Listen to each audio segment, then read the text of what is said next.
Question B3. This question is about nuclear energy levels and radioactive decay. The diagram shows some of the nuclear energy levels of the boron isotope, and this is boron 512, and the carbon isotope carbon 612. Differences in the energy levels between the levels are indicated on the diagram. A particular beta decay of boron and a gamma decay of carbon are marked on the diagram. So we have here is our beta decay. This obviously is an electron that is given off, and then a gamma decay. This is a photon of light. We usually denote it by that. Then it says calculate the wavelength of the photon emitted by the gamma decay. Now we know that when it emitted this gamma decay, there was a drop in energy of 4.4 mega eV.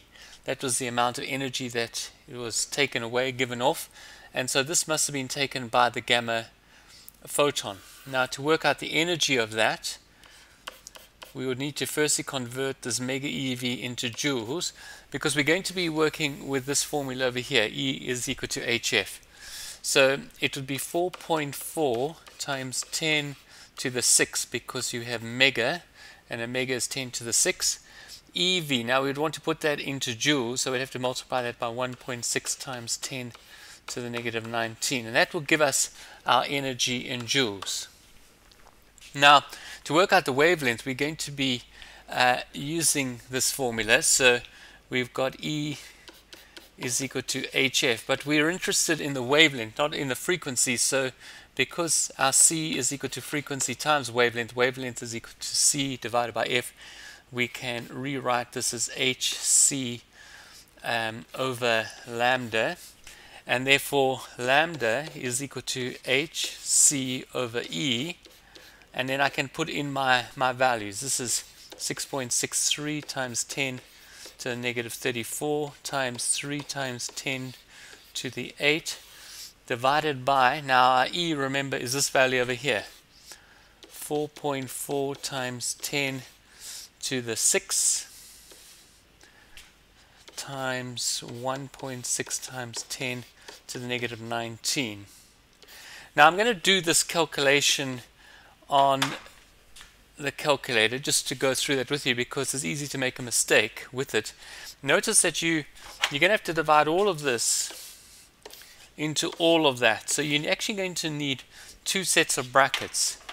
So we're going to open our bracket, and we're going to have 6.63. Now always use this exponent button, it's much easier, the EE over there, and then you've got negative 34, I use that for the negative 34 times 3 there again to the 8, close brackets, and then I divide by opening up brackets.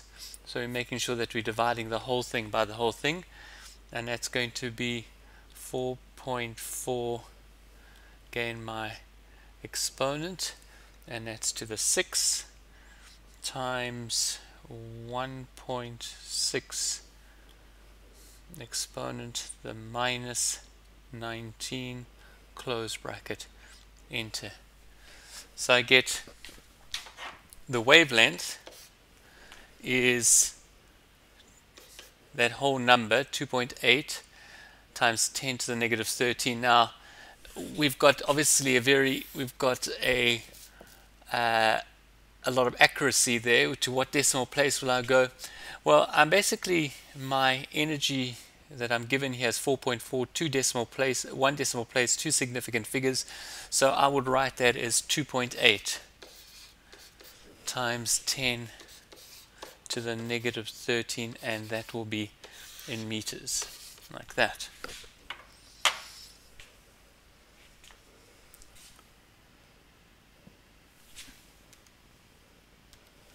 Now going to the second part here, it says B, calculate the maximum kinetic energy of the electron emitted in the beta decay indicated. So in the beta decay, that was from there to there. So the energy there would have been 13.4 mega eV minus 4.4. So that's going to be 9 mega eV. That would be the maximum energy that is given to the electron as it is emitted.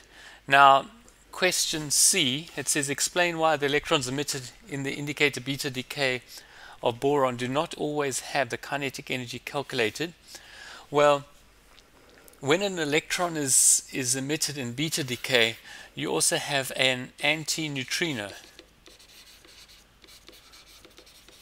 We denoted by that is also given off,